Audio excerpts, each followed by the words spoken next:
Yo, watch out! Watch out! What is that? Oh my god! Oh. Oh my god, it is an alligator! Oh shoot! It's coming right for you! You suck! Sorry. No, I'm calling the manager on you!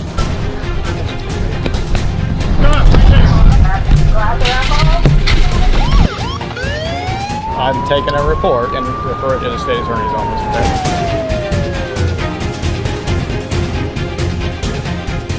Yee guys, welcome back for today's video. Inspired by Juke Squad, we are taking this fake alligator head and putting it on top of this RC boat and taking it to a river and trying to prank people. And let me just say, when we did this prank, things got intense, out of hand. You have to stay to the very end to see exactly what happened, but trust me, it was one of the craziest stories and things that has ever happened to us. But before we get in the video, we dropped new merch just in time for Halloween. Right here, we got the IBP logo caught up in a spider web. Got a cool design on the back as well. And it looks kind of boring, just black and white, but it doesn't end there. A simple snap of the fingers, boom.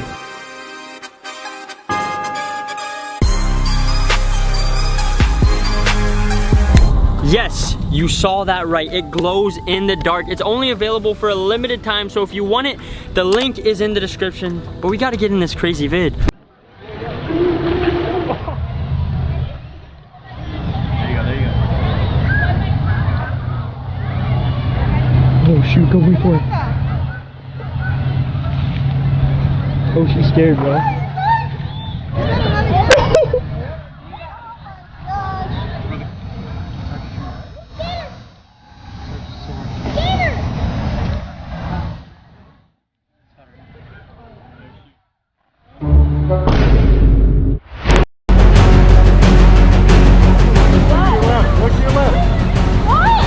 Look to your left. Get to your G0ne. That's funny though.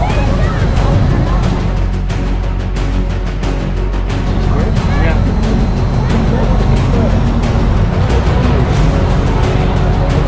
Big pack of tacos.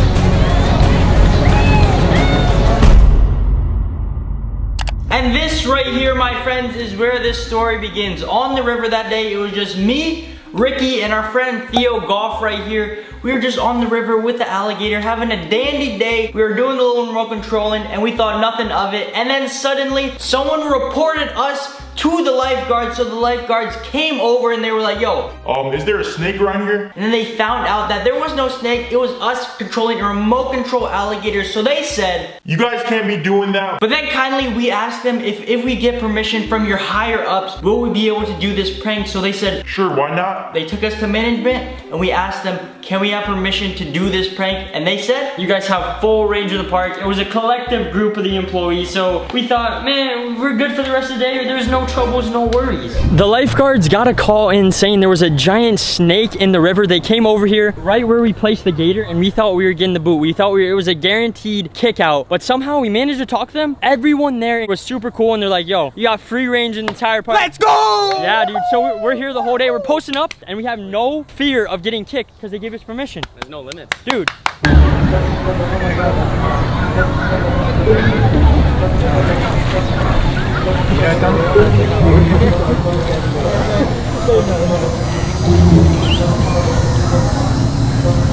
Oh my god! Oh my god! Oh my god!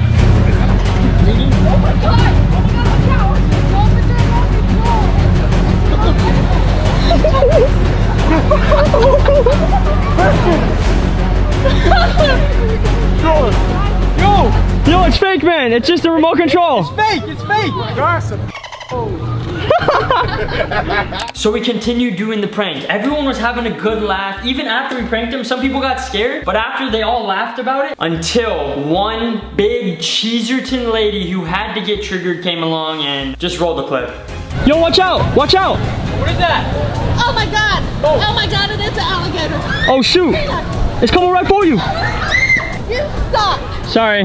No, I'm calling the manager on you! Right after that, we apologized to her and her children. We said we were super sorry for pranking them. We weren't even trying to prank kids, but right before they came down the river, a group of kids came down the river. We pranked them. They were all laughing. So we're like, man, we'll give it a try on these parents and these kids. And let me just tell you, this mom was not having it that day. I don't know what she ate in her breakfast, but she was absolutely triggered. So she comes storming up out of the river, absolutely cheesed. She's like, I bet you guys didn't have permission. I bet you didn't have permission from the management. I bet you did not have permission from the management. And I had to tell her that we actually did. We already have permission. No, that's not okay. So at this point, she just does not believe us. She's like, I don't believe it. I'm taking it to management headquarters. So we walk up there. I tell her, ma'am, you can ask all you want, but we already got permission. We walk right into where all the lifeguards are and what we thought at the time was the top tippy tier management, even though it wasn't. Keep that in mind. It's gonna be important later on in the story. She tells them that we were pranking her and she wants us to be kicked out of the park immediately. All the employees say, ma'am, you just gotta hold your horses, take it easy. They say that we can continue doing our prank. The lady that we pranked was not having that at all. So far, everyone's like been laughing and it's like, yeah, all you dumb people that want to think that's funny. well, I mean, like, you're the only one so far that has got really mad. So she heads off to the front desk to try to complain to someone else. We tell all the employees, yo, we'll leave right now if you guys want us to. We don't want to cause any more trouble than what has already happened. And they say, no, you guys are fine. Continue doing your prank. You're good. So we're starting to walk back to where we were filming the prank in this little cove area. And on the way there, the real management comes up. I'm not gonna expose her name. We're just gonna call her head management lady. She comes up immediately. She already has like a little bit of hostility. You can hear it in her voice. She's coming after us saying, yo, you can't do this. And we were like, your employees gave us permission. I didn't even know you existed. I didn't know there was a manager above the management. So she follows us back to the cove. She asked us to pull this thing out. When she sees this, she was like, no, stay right here, back in this little cove that we were in. Don't go anywhere. Go sit. What are we gonna wait here for? Go sit right after. Can you tell me what we're gonna wait here for? Go sit. I wanna be here for it because I don't want anyone to lie. Look at me. No, we're not lying, Okay, but we're looking at a lawsuit against you guys. She walks off. At this point, me, Theo, and Nick all look at each other and we're like, yo, she's calling the cops. She's calling the cops right now, so we gotta dip out. Because we've been in this situation before, and when someone says stay right there, 99.857% of the time, it means they're calling the cops. We did not want to wait there for hours, and most of all, we did not want to waste the officer's time. It's a big waste of his time for something that is just a little joke. So we all look at each other and we're like, we're gonna walk off, and they can't do anything. If there's not a police officer on duty, they cannot physically touch you and they cannot physically detain you if you've done nothing wrong. And at this point, we've done nothing wrong. So we walk right past her, all three of us. Nick's carrying a bunch of stuff, Theo's carrying a bunch of stuff, I'm carrying the camera, recording the whole time. Keep that in mind. That's gonna come important later on in the story. We walk past head management lady and she's like, what do you think you're doing, buds? and we say, ma'am, we're walking out of here and there's nothing you're gonna do about it because we have done nothing wrong. If you leave, I will call FWC. That's your choice. So we continue walking. She says, you guys get back here. No, you can't be doing that. Ma'am, we have to leave and you know that you can legally not detain us. So we continue marching on our way. Right now they're calling the cops, so we gotta dip out of here. Even though we got permission, there was one cheeser lady, so that means they're trying to detain us right now. We're walking out of here before anything bad happens and the situation escalates to another level. No need for none of that to happen. And yeah, we're just getting out of here. At this point, a few more employees start following behind her and we get the sense that something's about to go down. You could just feel, this is where it got like more intense. So we're on the pathway to the exit right over here. And all of a sudden from behind us you hear head management lady go, hey, don't let these boys out. And then she starts describing all three of us like, three male suspects fleeing the scene. Repeat, 2 Asian boys and 1 white redhead kid. Do not let them out. Repeat, do not let them leave, okay? Okay, it wasn't like that much, but it was kind of like that. It was kind of like that though. We're on this pathway and if you follow it and go right, you get to the exit and get to the parking lot. If you go left, there's a patch of grass and then a wall about 4 feet high and then a 3-foot like spiky fence that you see in those like horror movies. So me, Theo, and Nick all just look at each other. We're not saying anything at this point. We all just know how to like talk without talking. And in our minds we're saying, yo boys, we gotta bolt and sprint out of here before something goes down. So we start walking a little faster towards the exit, and then you see 4 employees or security guards, I don't know what they were, but they start blocking the exit and like coming towards us. So we start bolting, mainly me and Theo. Nick has a bunch of stuff, so he's going pretty slow. I'm leading the pack, filming the whole thing, and I'm thinking the only way we're getting out of here without being detained is hopping the fence. So that's what we do.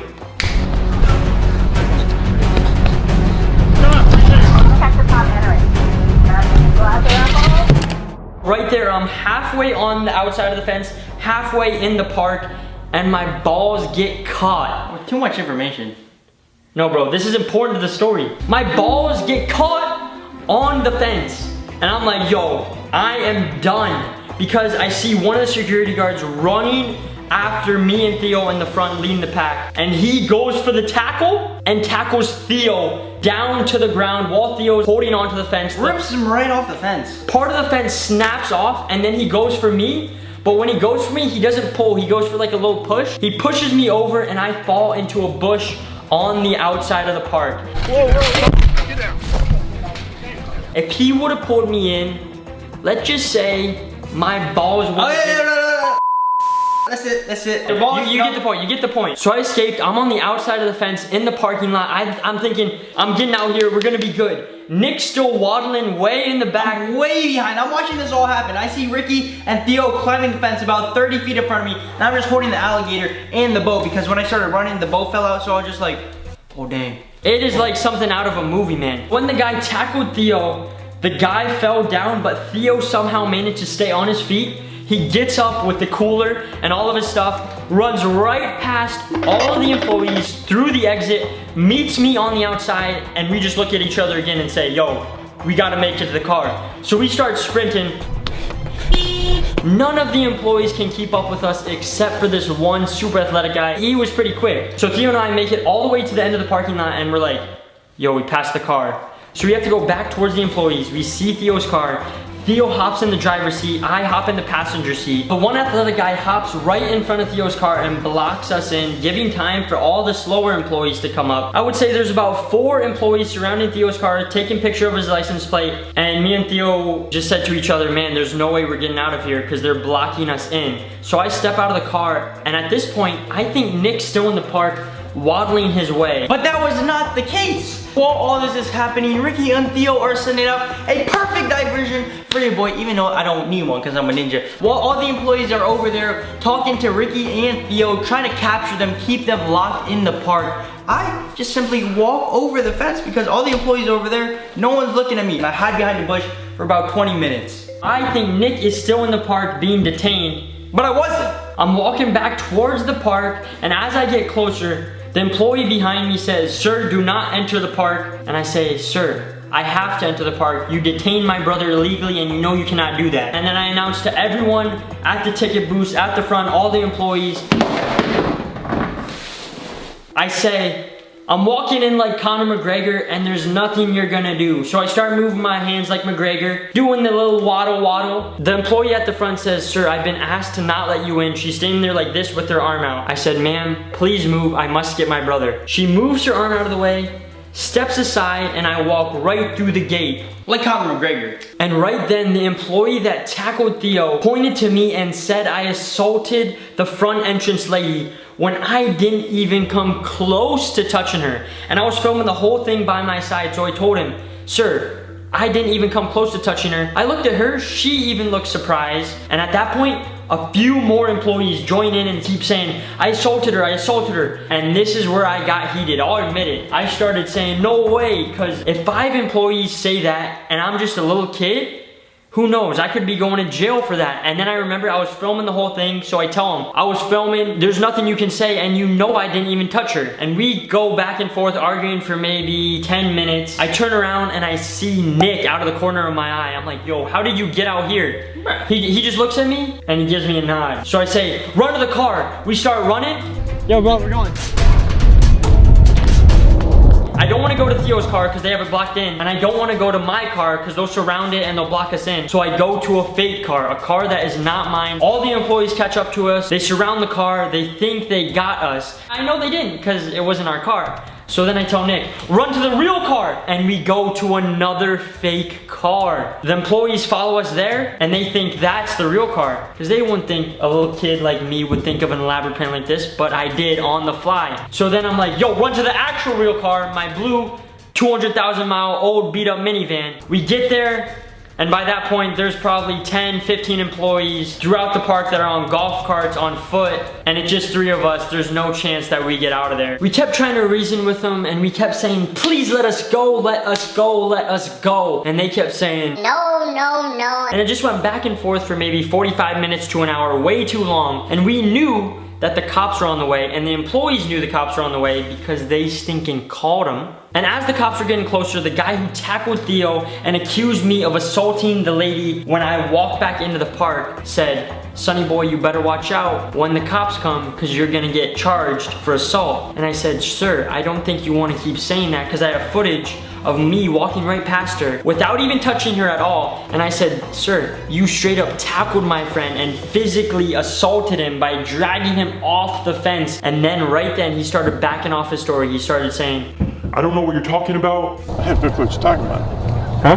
I don't know what you're talking about. You recording all this now? I'm recording you, man, because I don't know what you guys are saying. And right when they realized that I had the whole thing on recording, they started changing the story a little bit, backing off, being a lot less aggressive. So we waited there for maybe 10, 15 more minutes. The cops finally arrived, and we had to talk to the cops for about 2 hours. And the cop concluded that all we would have to get is a simple 1 year trespass for each of us. Not even that bad. 1 year? These are official trespass warnings, so That's if we not go worse. back in the park until September 30th of 2019, if we go in before that, we get arrested. So that took a large chunk out of our day talking to the police, talking to the management, and we did not get to go back out and finish the fake alligator prank.